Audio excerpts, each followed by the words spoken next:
ಎಲ್ಲರಿಗೂ ನಮಸ್ತೆ. ಸಾಯಿ ಕೃಷ್ಣ ಚಾನಲ್ ವತಿಯಿಂದ ಸಾಯಿ ಸಚ್ಚರಿತೆಯ 9ನೇ ಅಧ್ಯಾಯಕ್ಕೆ ಸ್ವಾಗತ ಹಾಗೂ ಧನ್ಯವಾದಗಳನ್ನು ಅರ್ಪಿಸುತ್ತಾ ಅಧ್ಯಯನವನ್ನು ಆರಂಭಿಸೋಣ. ಇಂದಿನ ಅಧ್ಯಯನದಲ್ಲಿ ಬಾಬಾ ಅವರ ಆಜ್ಞೆಯನ್ನು ಮೀರಿಸುವುದರ ಪರಿಣಾಮವನ್ನು ವಿವರಿಸಿದ್ದೇನೆ. ಇದನ್ನು ಈಗ ಈ ಅಧ್ಯಯನದಲ್ಲಿ ಕೆಲವು ಸೂಕ್ತವಾದ ಉದಾಹರಣೆಗಳಿಂದ ದೃಢಪಡಿಸುತ್ತೇನೆ. ಶಿರ್ಡಿ ಯಾತ್ರೆಯ ಲಕ್ಷಣ. ಶಿರ್ಡಿ ಯಾತ್ರೆಯ ಒಂದು ವಿಚಿತ್ರ ಲಕ್ಷಣವೇನೆಂದರೆ ಬಾಬಾ ಅವರ ಆಜ್ಞೆ ಇಲ್ಲದೆ ಶಿರ್ಡಿಯನ್ನು ಬಿಟ್ಟು ಯಾರೂ ಹೊರಡುವಂತಿಲ್ಲ. ಹಾಗೆ ಹೊರಟರೆ ಭಕ್ತರಿಗೆ ಕಷ್ಟಗಳು ಸಂಭವಿಸುತ್ತಿದ್ದವು ಮತ್ತು ಬಾಬಾ ಅವರ ಆಜ್ಞೆಯ ನಂತರ ಅಲ್ಲಿ ಇರಲು ಸಹ ಆಗುತ್ತಿರಲಿಲ್ಲ.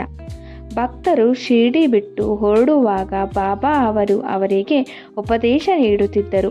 ಅವರು ಅದರಂತೆ ನಡೆದುಕೊಂಡರೆ ಹೊಳಿತು, ನಡೆಯದೇ ಇದ್ದವರಿಗೆ ಅನಾಹುತಗಳು ತಪ್ಪಿರಲಿಲ್ಲ. ಇಂತಹ ಕೆಲವು ಘಟನೆಗಳು ಈ ಕೆಳಗಂಡಂತೆ ಇವೆ. ತ್ಯಾತ್ರಕೋತೆ ಪಾಟೀಲ ಒಂದು ದಿನ ಕೊಪ್ಪರಗಾವ ಪೇಟೆಗೆ ಹೋಗುವವರಿದ್ದರು. ಹಾಗೆ ಹೋಗುತ್ತಿರುವಾಗ ಅವಸರದಲ್ಲಿ ಮಸೀದಿಗೆ ಬಾಬಾ ಅವರಿಗೆ ನಮಸ್ಕರಿಸಲು ಬಂದರು. ಆಗ ಬಾಬಾ ಅವರು, ಅವಸರವೇಕೆ, ಸ್ವಲ್ಪ ತಾಳು, ಈಗ ಹೋಗಬೇಡ ಎಂದರು. ಆದರೆ ಅವರು ಕೂಡಲೇ ಹೊರಡಲೇಬೇಕೆಂಬುದಾಗ ಶ್ಯಾಮನನ್ನು ಜೊತೆಯಲ್ಲಿ ಕರೆದುಕೊಂಡು ಹೋಗಲು ಹೇಳಿದರು. ಇದನ್ನೂ ಲೆಕ್ಕಿಸದೆ ತ್ಯಾತ್ರೆ ಟಾಂಗದಲ್ಲಿ ಹೊರಟರು. ಸಾಹುಲ್ ಬಾವಿ ದಾಟುತ್ತಲೇ ಅವರ ಟಾಂಗದ ಕುದುರೆಗಳು ಜೋರಾಗಿ ಓಡಲು ಆರಂಭ ಮಾಡಿದ್ದರಿಂದ ಟಾಂಗ ನಡುವಿನಲ್ಲಿ ಉರುಳಿ ಕೆಳಗೆ ಬಿದ್ದಿತು. ಆದರೆ ತ್ಯಾತ್ರೆ ಅವರಿಗೆ ಹೆಚ್ಚಿನ ಅಪಾಯವಾಗಿರಲಿಲ್ಲ. ಸಾಯಿ ಬಾಬಾ ಅವರ ಮಾತು ನೆನಪಾಯಿತು. ಮತ್ತೊಂದು ಸಂದರ್ಭದಲ್ಲಿ ಕೊಲ್ಹಾರ ಎಂಬ ಹಳ್ಳಿಗೆ ಹೋಗುತ್ತಿರುವಾಗ ಬಾಬಾ ಅವರ ಮಾತನ್ನು ತ್ಯಾತ ಮೀರಿದ್ದರಿಂದ ಇದೇ ಥರದ ಪರಿಸ್ಥಿತಿ ಒದಗೊಟ್ಟಿತು. ಯುರೋಪಿಯನ್ ಗೃಹಸ್ಥ. ನಾನಾ ಸಾಹೇಬರಿಂದ ಪರಿಚಯ ಪತ್ರ ಪಡೆದು ಓರ್ವ ಯುರೋಪಿಯನ್ನನು ಬಾಬಾ ಅವರನ್ನು ಕಾಣಲೋಸಗ ಶಿರ್ಡಿಗೆ ಬಂದರು. ಅವನು ಒಂದು ತಂಬುವಿನಲ್ಲಿ ಹಿಡಿದುಕೊಂಡನು. ಬಾಬಾ ಅವರ ಮುಂದೆ ನಮಸ್ಕರಿಸಿ ಅವರ ಕರಗಳನ್ನು ಮುತ್ತಿಡಲು ಹಾತೊರೆಯುತ್ತಾ ಮಸೀದಿಯೊಳಗೆ ಬರಲು ಅವನು 3 ಬಾರಿ ಪ್ರಯತ್ನಿಸಿದನು. ಬಾಬಾ ಅವರು ಅನುಮತಿ ನೀಡಲಿಲ್ಲ. ಮಸೀದಿಯ ಅಂಗಳದಲ್ಲಿ ಕುಳಿತು ದರ್ಶನ ಪಡೆಯುವಂತೆ ಆಜ್ಞೆಯಾಯಿತು. ಇದು ಅವನಿಗೆ ಸರಿ ಬೀಳಲಿಲ್ಲ. ಕೂಡಲೇ ಹಿಂತಿರುಗಲು ಮನಸ್ಸು ಮಾಡಿ ಹೊರಡಲು ಬಾಬಾ ಅವರ ಅನುಮತಿ ಬೇಡಿದನು. ಆಗ ಬಾಬಾ, ಇಂದು ಬೇಡ, ಅವಸರವೇಕೆ ಎಂದರು. ಅಲ್ಲಿದ್ದವರೆಲ್ಲರೂ ಬಾಬಾ ಅವರ ಮಾತನ್ನು ಉಲ್ಲಂಘಿಸಬಾರದೆಂದು ಅವನಿಗೆ ಹೇಳಿದರು. ಆದರೂ ಅದನ್ನು ಲೆಕ್ಕಿಸದೆ ಅವನು ಟಾಂಗ ಹತ್ತಿದನು. ಮೊದಲು ಕುದುರೆಗಳು ಚೆನ್ನಾಗಿ ಓಡುತ್ತಿದ್ದವು. ಸಾವುಲ್ ಬಾವಿ ಸಮೀಪಿಸಿದಾಗ ಎದುರಿಗೆ ಬರುತ್ತಿದ್ದ ಸೈಕಲ್ ಅನ್ನು ಕಂಡು ಅವು ಜೋರಾಗಿ ಓಡಲು ಶುರು ಮಾಡಿದವು. ಟಾಂಗ ತಲೆ ಕೆಳಗಾಯಿತು. ಯುರೋಪಿಯನ್ನರು ಕೆಳಗೆ ಬಿದ್ದರು. ಅವನನ್ನು ಕೂಡಲೇ ಕೊಪ್ಪರಗಾಂವ್ ಆಸ್ಪತ್ರೆಗೆ ಸಾಗಿಸಲಾಯಿತು. ಈ ರೀತಿಯಾದ ಅನುಭವಗಳು ಬಾಬಾ ಅವರ ಮಾತನ್ನು ಜನರು ಮೀರಬಾರದೆಂದು ಮಾಡಿದವು. ಭಿಕ್ಷೆಯ ಅವಶ್ಯಕತೆ. ಈಗ ಭಿಕ್ಷೆ ಪ್ರಶ್ನೆಯನ್ನು ನೋಡೋಣ. ಬಾಬಾ ಅವರು ಅಂತಹ ಮಹಾಯೋಗಿ, ದೈವಿಕತೆಯ ಅಂಶವೇ ಆಗಿದ್ದಲ್ಲದೆ ತಮ್ಮ ಜೀವನಮಾನವೆಲ್ಲ ಈ ಭಿಕ್ಷೆ ಏಕೆ ಬೇಡುತ್ತಿದ್ದರು ಎಂಬ ಪ್ರಶ್ನೆ ಕೆಲವರ ಮನಸ್ಸಿನಲ್ಲಿ ಮೂಡದಿರಲಾರದು. ಈ ಪ್ರಶ್ನೆಯನ್ನು ಹೀಗೆ ಉತ್ತರಿಸಬಹುದು. ಭಿಕ್ಷೆ ಬೇಡಿ ಜೀವಿಸಲು ಯಾರು ಅರ್ಹರು? ಯಾರು ಸಂತಾನ, ದ್ರವ್ಯ, ಕೀರ್ತಿ ಇವು 3ರಿಂದ ವಿಮುಕ್ತರಾಗಿ ಸನ್ಯಾಸಿಗಳಾಗಿರುತ್ತಾರೋ ಅವರು ಭಿಕ್ಷೆ ಬೇಡಿ ಜೀವಿಸಬಲ್ಲರು ಎಂದು ಶಾಸ್ತ್ರಗಳಲ್ಲಿ ಹೇಳಲಾಗಿದೆ. ಅವರಿಗೆ ಅಡಿಗೆ ಮಾಡಿಕೊಂಡು ಊಟ ಮಾಡಲಾಗುವುದಿಲ್ಲ. ಅವರಿಗೆ ಆಹಾರ ನೀಡುವುದು ನಮ್ಮ ಕರ್ತವ್ಯ. ಸಾಯಿಬಾಬಾ ಅವರು ಗೃಹಸ್ಥಾಶ್ರಮದನ್ನಾಗಲಿ ವಾನಪ್ರಸ್ಥವನ್ನಾಗಲಿ ಸ್ವೀಕರಿಸಲಿಲ್ಲ. ಅವರು ಬ್ರಹ್ಮಚಾರಿಗಳಾಗಿದ್ದರು. ಅಂದರೆ ಚಿಕ್ಕನಿಂದಲೇ ಸನ್ಯಾಸಿಯಾಗಿಯೇ ಇದ್ದರು. ಪ್ರಪಂಚವೇ ತನ್ನ ಮನೆ, ವಾಸುದೇವನೇ ಜಗನ್ಯಾಮಕ ಎಂಬ ದೃಢವಾದ ನಂಬಿಕೆ ಅವರಲ್ಲಿತ್ತು. ಆದ್ದರಿಂದ ಅವರು ಭಿಕ್ಷೆ ಬೇಡಲು ಅರ್ಹರಾಗಿದ್ದರು. ಪಂಚಸೂನಗಳು ಮತ್ತು ಅವುಗಳ ಪಾಲನೆ. ನಾವು ನಮ್ಮ ಆಹಾರವನ್ನು ತಯಾರು ಮಾಡುವಾಗ ಪಂಚವಿಧಾನಗಳನ್ನು ಅನುಸರಿಸಬೇಕು ಎಂಬುದು ಎಲ್ಲರಿಗೂ ತಿಳಿದ ವಿಷಯವೇ ಸರಿ. ಖಂಡಣಿ, ಪುಡಿ ಮಾಡುವುದು. ಶೇಷಣಿ, ಅರಿಯುವುದು. ಉದುಕುಂಬಿ, ಪಾತ್ರೆ ತೊಳೆಯುವುದು. ಮಾರ್ಜಿನಿ, ಗುಡಿಸುವುದು ಮತ್ತು ಶುದ್ಧ ಮಾಡುವುದು. ಚುಲ್ಲಿ, ಬೆಂಕಿಗೆ ಹಾಕುವುದು. ಈ ಪಂಚವಿಧಾನಗಳನ್ನು ಅನುಸರಿಸುವಾಗ ಆಹಾರದಲ್ಲಿ ಅನೇಕ ಕೀಟಗಳನ್ನು ನಾಶವಾಗಬಹುದು ಮತ್ತು ಅದರಿಂದ ನಾವು ಪಾಪ ಮಾಡಲೇಬೇಕಾಗುವುದು. ಈ ಪಾಪಕ್ಕೆ ಪ್ರಾಯಶ್ಚಿತ್ತವೆಂದು ನಮ್ಮ ಶಾಸ್ತ್ರಗಳು ಈ 5 ಥರದ ಯಜ್ಞಗಳನ್ನು ಸೂಚಿಸಿವೆ. ಬ್ರಹ್ಮಯಜ್ಞ ಅಥವಾ ವೇದ್ಯಾಯನ, ಬ್ರಹ್ಮ ನಿವೇದನೆ ಅಥವಾ ವೇದ ವ್ಯಾಸಂಗ, ಪಿತೃಯಜ್ಞ ಪೂರ್ವಜರಿಗೆ ಅರ್ಪಣೆ, ದೇವಯಜ್ಞ ದೇವತೆಗಳಿಗೆ ಅರ್ಪಣೆ, ಭೂತಯಜ್ಞ, ಮನುಷ್ಯನ ಅಥವಾ ಅತಿಥಿ ಯಜ್ಞ. ಈ ಯಜ್ಞಗಳನ್ನು ನಾವು ಸರಿಯಾಗಿ ಪಾಲಿಸಿದರೆ ಅವು ನಮ್ಮ ಜ್ಞಾನ ಮತ್ತು ಮುಕ್ತಿ ಮಾರ್ಗಕ್ಕೆ ಸುಲಭವಾಗಿ ದಾರಿ ಹಾಕಿಕೊಡುತ್ತವೆ. ಈ ಕರ್ತವ್ಯಗಳನ್ನು ನಮ್ಮ ಜ್ಞಾಪಿಸಲೋಸ್ಕರವೇ ಬಾಬಾ ಅವರು ಪ್ರತಿ ಮನೆಯ ಬಾಗಿಲಿಗೂ ಹೋಗುತ್ತಿದ್ದರು. ಅದರಿಂದ ಈ ರೀತಿಯಾದ ಪಾಠ ಕಲಿತವರು ನಿಜಕ್ಕೂ ಧನ್ಯರು. ಭಕ್ತರ ಅನುಭವಗಳು. ಯಾರು ಒಂದು ಪತ್ರೆ, ಫಲ ಅಥವಾ ಉದಕ ಇವುಗಳನ್ನು ನಿರಂತರವಾಗಿ ಪ್ರೀತಿಯಿಂದ ನನಗೆ ಅರ್ಪಿಸುವರೋ ಅಂಥವರ ಪರಿಶುದ್ಧವಾದ ಪ್ರೇಮವನ್ನು ನಾನು ಸದಾ ಮನಃಪೂರ್ವಕವಾಗಿ ಸ್ವೀಕರಿಸುತ್ತೇನೆ ಎಂದು ಶ್ರೀಕೃಷ್ಣನು ಭಗವದ್ಗೀತೆಯಲ್ಲಿ ಹೇಳಿರುತ್ತಾನೆ. ಹೀಗೆ ಬಾಬಾ ಅವರಿಗೆ ಏನಾದರೊಂದು ಪದಾರ್ಥವನ್ನು ಭಕ್ತಿಯಿಂದ ಅರ್ಪಿಸುತ್ತೇನೆ ಮನಃಪೂರ್ವಕವಾಗಿ ಹೇಳಿಕೊಂಡು ನಂತರ ಅದನ್ನು ಮರೆತರೆ ಅವರು ಅದನ್ನು ಜ್ಞಾಪಿಸಿ ತೆಗೆದುಕೊಳ್ಳುತ್ತಿದ್ದರು ಮತ್ತು ಆಶೀರ್ವಾದಿಸುತ್ತಿದ್ದರು. ಈ ಥರದ ಅನೇಕ ಘಟನೆಗಳು ಜರುಗಿವೆ. ತರ್ಕಡ ಕುಟುಂಬ. ಬಾಬಾ ಸಾಹೇಬ ತರ್ಕಡ ಪ್ರಾರ್ಥನಾ ಸಮಾಜಕ್ಕೆ ಸೇರಿದ ಬಾಬಾ ಅವರ ದೃಢ ಭಕ್ತರಾಗಿದ್ದರು. ಅವರ ಪತ್ನಿ ಮತ್ತು ಮಗ ಇಬ್ಬರೂ ಸಹ ಬಾಬಾ ಅವರ ಪರಮ ಭಕ್ತರಾಗಿದ್ದರು. ಮೇ ತಿಂಗಳಲ್ಲಿ ಶಾಲೆಗೆ ರಜೆ ಇತ್ತು. ಆಗ ಕುಮಾರ ತರ್ಕಡ ಮತ್ತು ಅವನ ತಾಯಿ ಶಿರಡಿಗೆ ಹೋಗಬೇಕೆಂದು ಮನಸ್ಸು ಮಾಡಿದರು. ಆದರೆ ಬಾಲಕ ತರ್ಕಡ ತಾನು ಮತ್ತು ತನ್ನ ತಾಯಿ ಶಿರಡಿಗೆ ಹೋದರೆ ಮನೆಯಲ್ಲಿ ಬಾಬಾ ಅವರ ಪೂಜೆ ನಿಂತು ಹೋಗುವುದೆಂದು ತಂದೆಯವರು ಪ್ರಾರ್ಥನಾ ಸಮಾಜವಾದಿಗಳಾದುದರಿಂದ ಬಾಬಾ ಅವರ ಫೋಟೋಕ್ಕೆ ಪೂಜೆ ಸಲ್ಲಿಸಲಾರೆಂದು ತಿಳಿದು ಶಿರಡಿಗೆ ಹೋಗಲಿಚ್ಛಿಸಲಿಲ್ಲ. ಆಗ ತಂದೆಯವರಿಗೆ ಆಶ್ವಾಸನೆ ಪಡೆದು ತಾಯಿ ಮಗ ಇಬ್ಬರು ಒಂದು ಶುಕ್ರವಾರ ರಾತ್ರಿ ಶಿರಡಿಗೆ ಪ್ರಯಾಣ ಬೆಳೆಸಿದರು. ಮರುದಿನ ಶನಿವಾರ ಈ ತರ್ಕಡ ಅವರು ಬೆಳಗಿನ ಜಾವ ಎದ್ದು ಸ್ನಾನ ಮುಂತಾದವುಗಳನ್ನು ಮುಗಿಸಿಕೊಂಡು ಬಾಬಾ ಅವರ ಫೋಟೋದ ಮುಂದೆ ನಿಂತು, ಬಾಬಾ, ನನ್ನ ಮಗನು ನಿಮಗೆ ಹೇಗೆ ಸೇವೆ ಮಾಡುತ್ತಿದ್ದನೋ ಅದೇ ರೀತಿ ನಾನು ನಿನಗೆ ದಿನ ಸೇವೆ ಸಲ್ಲಿಸುತ್ತೇನೆ. ಅದು ಕೇವಲ ತಮಾಷೆಯಾಗದಿರಲಿ ಎಂದು ಹೇಳಿ ಈ ದಿನ ಪೂಜೆ ಸಲ್ಲಿಸಿ ಸಕ್ಕರೆ ನೈವೇದ್ಯವನ್ನು ಅರ್ಪಿಸಿದರು. ಪ್ರಸಾದವನ್ನು ಎಲ್ಲರಿಗೂ ಊಟದ ಜೊತೆ ಕೊಟ್ಟರು. ಆ ದಿನ ಸಂಜೆ ಮತ್ತು ಮರುದಿನ ಭಾನುವಾರವೂ ಸಹ ಅದೇ ರೀತಿ ಆಚರಿಸಿದರು. ಅವರಿಗೆಂದೂ ಈ ತರಹದ ಪೂಜೆ ಮಾಡಿ ಅಭ್ಯಾಸವಿರಲಿಲ್ಲ. ಆದರೂ ತಮ್ಮ ಮಗನಿಗೆ ವಚನ ಕೊಟ್ಟಂತೆ ಎಲ್ಲವೂ ಸಾಂಗವಾಗಿ ನೆರವೇರುತ್ತಿರುವುದನ್ನು ಕಂಡು ಅವರ ಮನಸ್ಸಿನಲ್ಲಿ ದೃಢತೆ ಮೂಡಿತು. ಮಂಗಳವಾರ ಬೆಳಗ್ಗೆಯೂ ಸಹ ಪೂಜೆ ನೆರವೇರಿಸಿ ಕಚೇರಿಗೆ ಹೋದರು. ಮಧ್ಯಾಹ್ನ ಮನೆಗೆ ಬಂದು ಊಟಕ್ಕೆ ಕುಳಿತಾಗ ಬಾಬಾ ಅವರ ಪ್ರಸಾದವಿರಲಿಲ್ಲ. ಅಡಿಗೆಯವನು, ಸ್ವಾಮಿ, ಈ ದಿನ ತಾವು ಸಕ್ಕರೆಯನ್ನು ನೈವೇದ್ಯ ಮಾಡಲು ಮರೆತು ಬಿಟ್ಟಿರಿ ಎಂದನು.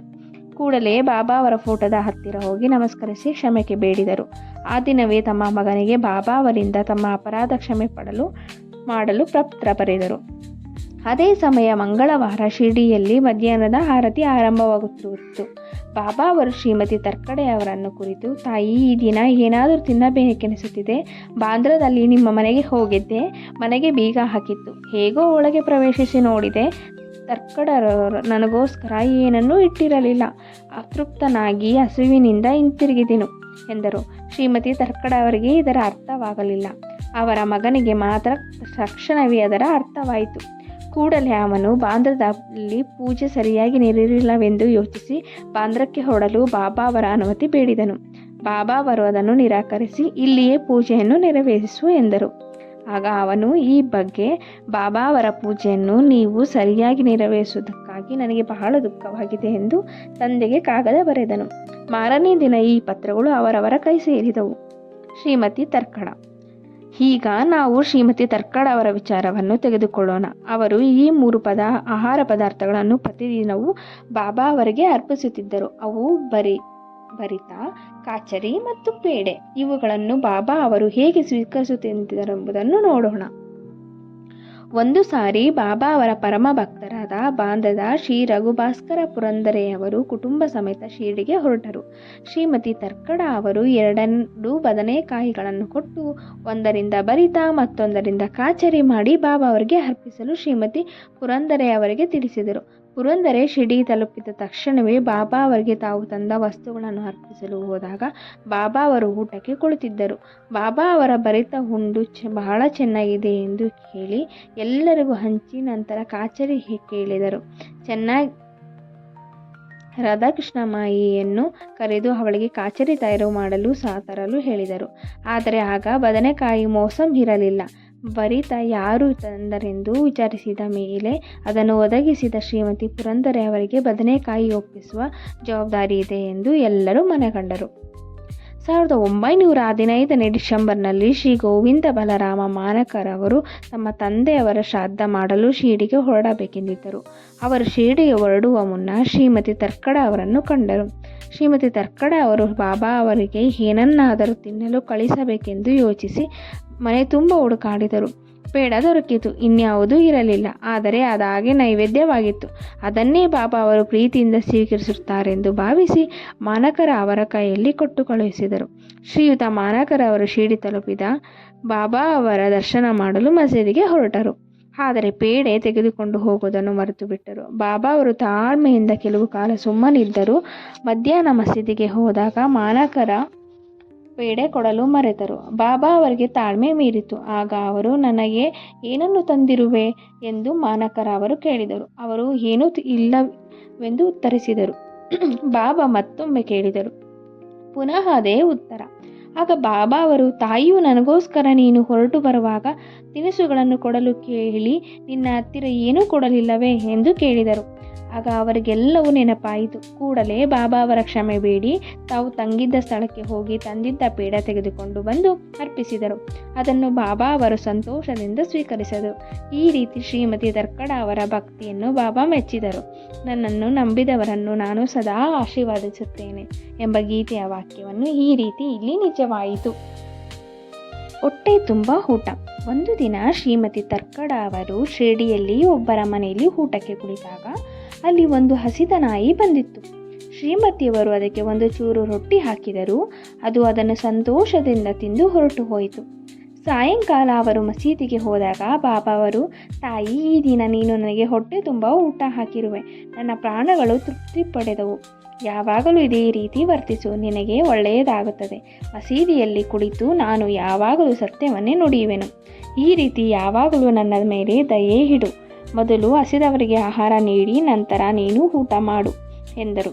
ಇದು ಅವಳಿಗೆ ಅರ್ಥವಾಗಲಿಲ್ಲ. ಆಗ ಬಾಬಾ, ನಾನು ಯಾವಾಗ ನಿಮಗೆ ಆಹಾರ ನೀಡಿದೆ ಎಂದು ಕೇಳಲು ಬಾಬಾ ಅವರು, ನೀನು ಪ್ರೀತಿಯಿಂದ ಕೊಟ್ಟ ರೊಟ್ಟಿಯ ಚೂರನ್ನು ತಿಂದು ನಾನು ನಿಜವಾಗಿಯೂ ತೃಪ್ತಿಗೊಂಡಿದ್ದೇನೆ. ನೀನು ಬೆಳಗ್ಗೆ ಊಟಕ್ಕೆ ಕುಳಿತಾಗ ಬಂದು ನಾಯಿಯು ನನ್ನ ಅಂಶ. ಇದೇ ರೀತಿ ಇತರ ಜೀವಿಗಳಿಗೂ ಸಹ ನಾನು ಈ ರೀತಿ ಹರಿದಾಡುತ್ತೇನೆ. ಯಾರು ಈ ಥರದ ಪ್ರಾಣಿಗಳಲ್ಲಿ ನನ್ನನ್ನು ಕಾಣುವರೋ ಅಂಥವರನ್ನು ನಾನು ಆಶೀರ್ವದಿಸುತ್ತೇನೆ. ಭೇದ ಭಾವಗಳನ್ನು ತೊರೆದು ಈ ದಿನ ಸೇವೆ ಮಾಡಿದಂತೆ ನನ್ನ ಸೇವೆ ಮಾಡು ಎಂದರು. ಈ ಅಮೃತ ವಚನಗಳನ್ನು ಕೇಳಿ ಅವರ ಮನಸ್ಸು ಕರಗಿತು. ನೇತ್ರಗಳಿಂದ ಆನಂದ ಬಾಷ್ಪ ಉಕ್ಕಿದವು. ಪಾಠ: ಸಕಲ ಜೀವಿಗಳಲ್ಲಿಯೂ ಪರಮಾತ್ಮನನ್ನು ಕಾಣಬಹುದು ಎಂಬುದೇ ಇದರ ತಿರುಳು. ಉಪನಿಷತ್, ಗೀತೆ, ಭಾಗವತ್ ಎಲ್ಲ ಪುಣ್ಯಗ್ರಂಥಗಳು ಇದನ್ನೇ ಸಾರುತ್ತಿವೆ. ಈ ರೀತಿ ಸಾಯಿಬಾಬಾ ಅವರು ಉಪನಿಷತ್ತನ್ನು ಕಾರ್ಯಾಚರಣೆಯಲ್ಲಿ ತಂದರು. ಶ್ರೀ ಸಾಯಿ ಪ್ರಣಾಮಗಳು. ಧನ್ಯವಾದಗಳು. ಎಲ್ಲರೂ ಇಷ್ಟೊತ್ತು ನಿಧಾನವಾಗಿ ಪೇಷನ್ಸಿಂದ ಈ ಸಾಯಿ ಸಚ್ಚರಿತೆಯನ್ನು ಕೇಳಿದ್ದಕ್ಕೆ, ಸಾಯಿ ಕೃಪೆಗೆ ಪಾತ್ರರಾಗಿದ್ದಕ್ಕೆ. ಯಾರೆಲ್ಲ ಇನ್ನೂ ನನ್ನ ಚಾನಲ್ನ ಸಬ್ಸ್ಕ್ರೈಬ್ ಮಾಡ್ಕೊಂಡಿಲ್ಲ, ಪ್ಲೀಸ್ ಸಬ್ಸ್ಕ್ರೈಬ್ ಮಾಡ್ಕೊಳ್ಳಿ. ಹಾಗೂ ಸಾಯಿ ಇನ್ನೂ ಹೆಚ್ಚು ಮಾಹಿತಿಗಾಗಿ, ಸಚ್ಚರಿತೆಗಾಗಿ ಬೆಲ್ಲೈಕನ್ನ ಪ್ರೆಸ್ ಮಾಡಿ. ಈ ವಿಡಿಯೋ ಇಷ್ಟ ಆದರೆ ದಯವಿಟ್ಟು ಲೈಕ್ ಮಾಡಿ, ಸಾಯಿ ಭಕ್ತರಿಗೆ ಶೇರ್ ಮಾಡಿ. ಎಲ್ಲರಿಗೂ ಒಳ್ಳೆಯದಾಗಲಿ, ಶುಭವಾಗಲಿ. ಸರ್ವೋ ಜನೋ ಸುಖಿನೋ ಭವಂತು.